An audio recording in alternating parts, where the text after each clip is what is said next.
Today we are pleased to have with us Mr. Axel Mattern, CEO of Port of Hamburg Marketing. Thank you so much for joining us.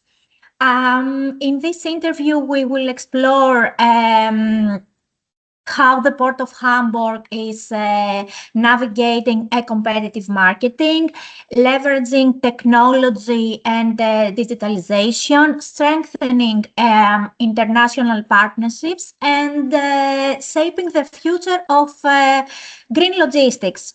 So, Mr. Mattern, how is the Port of Hamburg driving right now its growth in today's competitive market?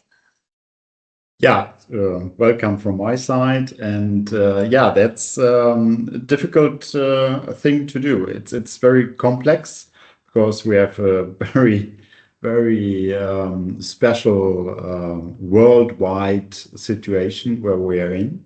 But Hamburg is well prepared. Hamburg is well prepared in terms of infrastructure, prepared of reachability, and of course, what's the main point for Hamburg is the connectivity to the hinterland and to the hinterland markets. So to the clients, the companies in the European hinterland, which are importing and exporting. And that's quite a special situation because it's very sustainable and very reliable due to the rail connection from and to the Port of Hamburg. Okay, thank you, Mr. Mattern. So right now, what can we say are the main competitive advantages that distinguish Hamburg from other European major ports, such as Rotterdam, let's say, or Antwerp? So we are all serving basically the same European main market, but Hamburg is first of all quite deep geographically situated in the hinterland already, because we are quite 100 kilometers from the open sea in the hinterland. So we are surrounded by a metropolitan region, which is very important for Hamburg.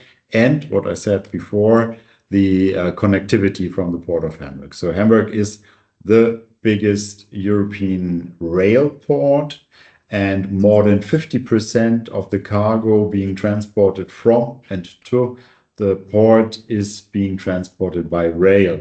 So that's our biggest advantage, because that's a very reliable and sustainable connectivity for the clients in the market. Yes.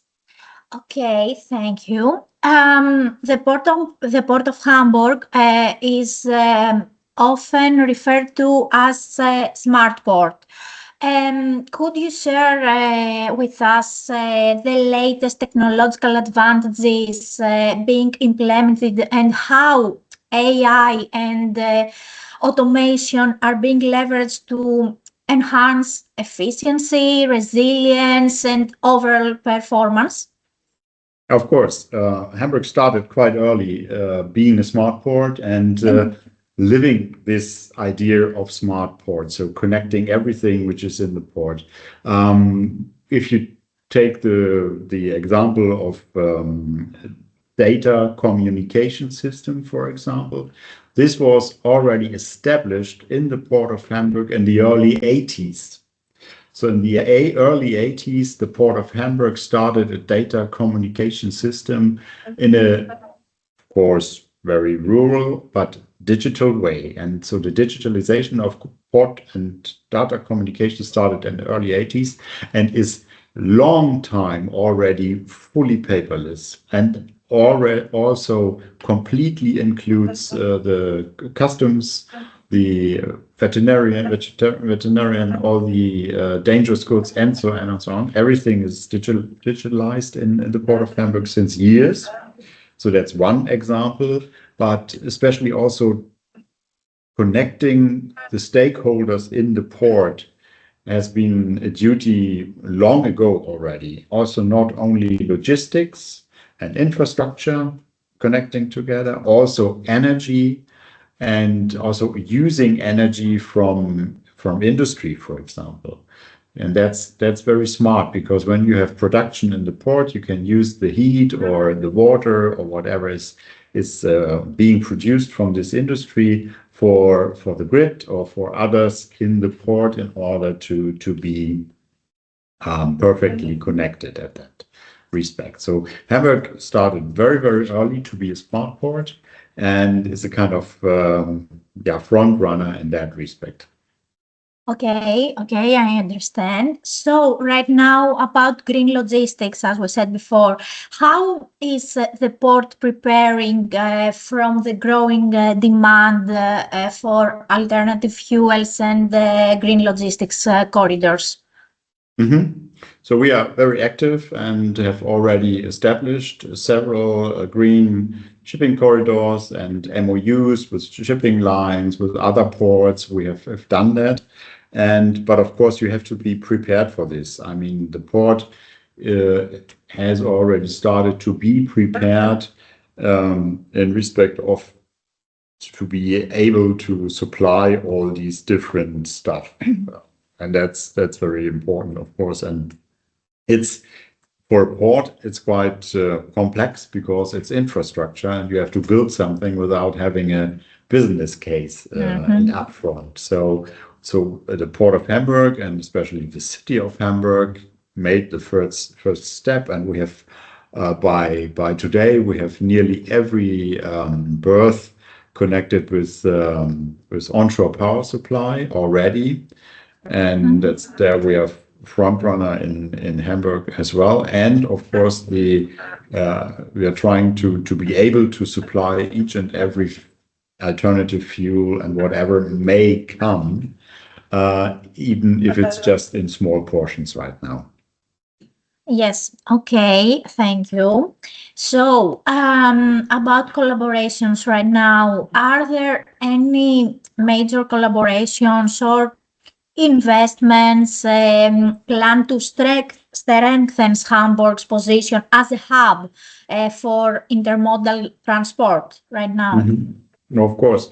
First of all, we have several partnership agreements within the port. So we have terminal partnership agreements with part ownership with Hapag-Lloyd and HHLA. We have part ownership with MSC, being part owner of one of the terminal or of the terminal operator, and others as well. And others are coming, because that's important to be a partner together with the shipping lines.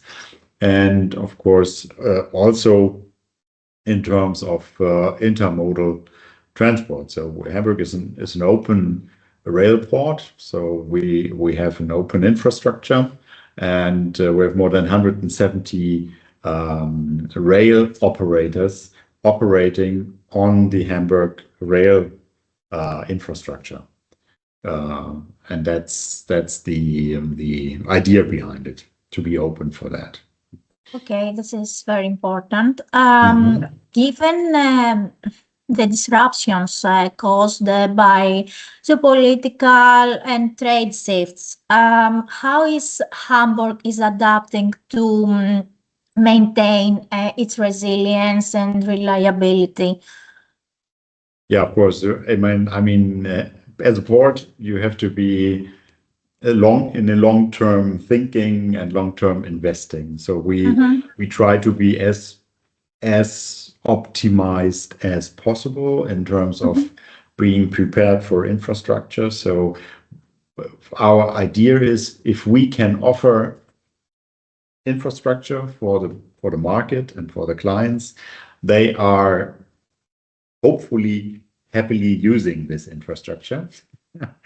And that's what we can do. I mean, we can't force anybody to go via Hamburg, but we can try to be efficient. We can try to be reliable. We can try to be sustainable. And that's what we are doing. And that's what we are offering to the market. And so far, it's going to be a very good return on that respect. I understand. What markets or regions are most strategic for Hamburg's international marketing and cooperation efforts in the coming years? I mean, of course, as everybody knows, the China is one of the biggest clients of the Port of Hamburg. So we are, of course, in China. We have a big office in China, and we are very intensively working into that market. We also have an office in India, which is also very important as a market for the Port of Hamburg. It's a growing market, and we have an office in the Middle East. Because this is a region which is also becoming very interesting for us. We are observing South America and the Americas, of course, but because they are also important for the Port of Hamburg. And in Europe, we are present in the main areas which are important for the Port of Hamburg, which is Germany itself, and the eastern and southern neighboring countries like Poland and Czech Republic, Slovakia, Hungary, Austria, Switzerland. These are the main areas, the main markets where basically all the rail traffic is going to and coming from. And so the most of import and export activities is going on at these areas and countries. Okay, this is very important. And of course, Scandinavia and the Baltic Sea as Hamburg as a hub. Okay, okay, that's very interesting. How do you balance growth and sustainability, especially right now, given the increasing pressure to decarbonize the maritime sector? It's very important right now. Yeah, of course. And I mean, each and every company which is doing the operation in the Port of Hamburg is doing that by itself. The city and the Port of Hamburg as infrastructure provider is doing that, of course, by themselves. They have reports of sustainability report and things like that. So that's something which is normal procedure and is being done every year because you have to do it. I mean, everybody's asking for that, and the clients are asking, but the port and the infrastructure in a big city like Hamburg is a complex system. So you have to evaluate as well what to do and what to calculate in that respect. Okay. Looking ahead, what are your top priorities for the next 5 years? 5 years. Getting better and more, getting efficient, being efficient, but getting more efficient. In that respect, what we can do. So what we can influence the infrastructure in the port. We can influence the infrastructure from the open sea to the port. For example, the infrastructure of rail in the country is not under our responsibility. So we have to try to push the official rail infrastructure provider in Germany, for example, and going to be in the right direction. Okay, yes. To put the Port of Hamburg in a very good position in that respect. And that's what we can do and what we are doing. And we think that providing infrastructure efficiency is the way to success, because that's what the client is using to reach the port or to come from the port to their final destinations. And therefore we're putting all the efforts in this respect. Yeah. Okay, yes, that's very important. I see. Yeah. Okay. Do you have anything to add, or do you want something to say? Anything else? So what to say? I mean, we have already said what Hamburg is doing, how Hamburg is being positioned, and we are doing a lot of collaboration also with our clients, but also with our neighboring ports, for example, and for example all the ports which are in the hinterland, so in the system, in the waterway system of Germany, which is also very important because that's also part of the hinterland system. So there is a lot of collaboration, a lot of cooperation, so that we all work together as one system. It's not just the Port of Hamburg. I mean, without having a good relationship to other ports, to other dry ports, to hinterland hubs, to rail operators, it's not worth doing it. So you have to be a good member in a good working system. Yes, I agree. Collaboration is very important, and you can move forward in order to do a lot of things. Okay. Thank you so much for your Thank time you. and insights. It's been a pleasure. Nice to meet you. And we will be in touch for everything else. And Okay. thank you so much. Thank you very Nice to meet much you. and take care. Bye. Bye. Bye. Bye.